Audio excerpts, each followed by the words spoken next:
সালামু আলাইকুম। দেখুন তো, এগুলো চেনা যায়? নিশ্চয়ই চেনা যায়। কনস্ট্রাকশন যারা করে তারা নিশ্চয়ই এটা সম্বন্ধে অবগত আছে। এটা হচ্ছে ব্লক। এই ব্লক আমরা কেন ইউজ করি বা কি পারপাসে ইউজ করা হয়, কতটুকু সাইজের দেওয়া হয়, এই পুরো ডিটেলসটা আমরা আজকে এই ভিডিওর মাধ্যমে জানতে পারবো। এই ব্লকটা দেওয়ার মূল উদ্দেশ্যটা হচ্ছে ক্লিয়ার কাভার মেনটেন করা। এখন ক্লিয়ার কাভার কি? ক্লিয়ার কাভার হচ্ছে আমাদের একটা কলাম বা বিমের কনক্রিটের যে আউট সারফেস এবং রিভার যখন আমরা কেসিং সেটিং করি, এই কেসটা দেওয়ার পরে যে রিং থাকে, রিংয়ের আউটার যে সারফেস, ওই সারফেস এবং কনক্রিটের যে আউটার সারফেস যে ডিফারেন্সটা, সেটা হচ্ছে ক্লিয়ার কাভার। তো এই ক্লিয়ার কাভার কেন দেওয়া হয়, এর কারণটা হচ্ছে আমরা যে কোনো জায়গাতে যদি আমরা কনক্রিট ঢালাই করি, ওই জায়গায় ক্লিয়ার কাভারটা মেনটেন করার মূল উদ্দেশ্যটা হচ্ছে আমাদের ওয়াটার রেজিস্ট্যান্স কিংবা হচ্ছে যে কোরোশন থেকে এই কনক্রিটটাকে রক্ষা করা বা রিভারটাকে রক্ষা করা।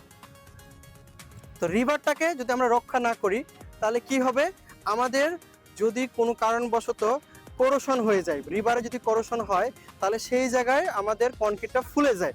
ফুলে গেলে কি হবে, জয়েন্টটা নষ্ট হয়ে যায়। নষ্ট হলে কি হবে, ওই জায়গার আমার কনক্রিটটা দুর্বল হয়ে যাবে। এই দুর্বল হওয়ার ফলে যখন ভূমিকম্প হবে কিংবা যে কোনো লাইভ লোড ডেড লোডের কারণে ওইটা ক্র্যাক করতে পারে।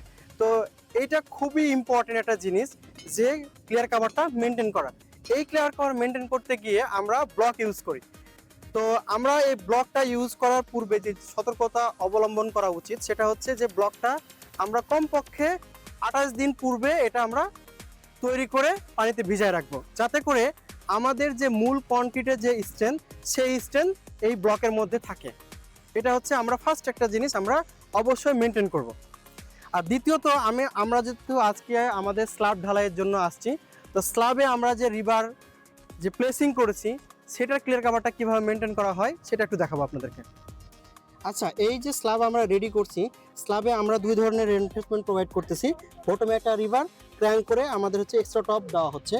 তো এই যে উপরের যে জালিটা, এটাকে সেপারেট করার জন্য আমরা এক ধরনের বড় একটা সাইজের আমরা ব্লক ইউজ করেছি এবং নিচে একটা দেখেন আমাদের 1 ইঞ্চি মতো একটা ব্লক ইউজ করেছি। তো দুই ধরনের ব্লক ইউজ করার সুবিধা হচ্ছে আমাদের দুইটা জালি দুইভাবে সেপারেট হচ্ছে। তো এটা তো অনেক সময় আমরা উপরে যে জালিটা, এটা ডিফারেন্স করার জন্য রিভারের একটা রিং তৈরি করা হয়। এটা করা ভালো, বাট আমি অ্যাভয়েড করি এই কারণে, যখন আপনার এই জায়গাতে লোড পড়ে বা আমরা যখন কনক্রিট করি, তখন এই জায়গার রিভার থাকলে রিভারটা বসে যেতে পারে। সেই ক্ষেত্রে যেটা হয় যে ক্লিয়ার যে স্প্যানটা যেটা দরকার, সেটা অনেক সময় থাকে না। তার কারণে আমরা সব সময় আমাদের প্রজেক্টগুলোতে আমরা মেনটেন করে আসছি ব্লক। এই ব্লক দিলে এই ব্লকে কোনো ধরনের কোনো সেপারেটের যে ব্যাপারটা, সেটা কোনো ধরনের কোনো ডিফেক্ট হয় না। তো আমরা এই দুই ধরনের ব্লক আমরা আমাদের ছাদে ইউজ করে থাকি।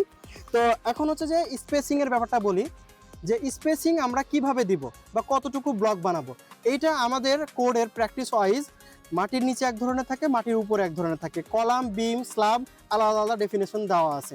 তো আমাদের মেনলি যেটা ফলো করা উচিত, আমাদের স্ট্রাকচারাল যে ড্রয়িং আছে সেখানে মেনশন করা থাকে যে কতটুকু আমরা ক্লিয়ার কাভারের জন্য ব্লক বানাবো। তো আমরা ইন জেনারেল জানি যে মাটির নিচে আমাদের 2.5 থেকে 3 ইঞ্চি যে ব্লক, সেটা ইউজ করি। মাটির উপরে আমাদের কলামের জন্য 1 থেকে 1.5 ইঞ্চি। বিমের ক্ষেত্রে সেমভাবে আমরা 1 ইঞ্চি বা 1.5 ইঞ্চি আমরা দিয়ে থাকি। স্ল্যাবের ক্ষেত্রে আমাদের টপ স্ল্যাবে একরকম, বটম স্ল্যাবে একরকম। টপ স্ল্যাবে দেখা যায় যে আমাদের 75 মানে থাকে, আমাদের 3/4 যেটা আমরা বলি 3/4 ইঞ্চ।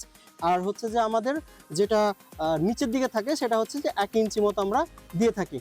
তো এটা না ফলো করে আমাদের সবচেয়ে বেশি যে ইম্পর্টেন্ট জিনিস, আমাদের স্ট্রাকচারাল যে ডিজাইনটা থাকে, ওইখানে মেনশন করা থাকে যে কোনটাতে আমরা কতটুকু ক্লিয়ার কাভার প্রোভাইড করব। তো এই পর্যন্তই আজকে, ভালো থাকবেন সবাই।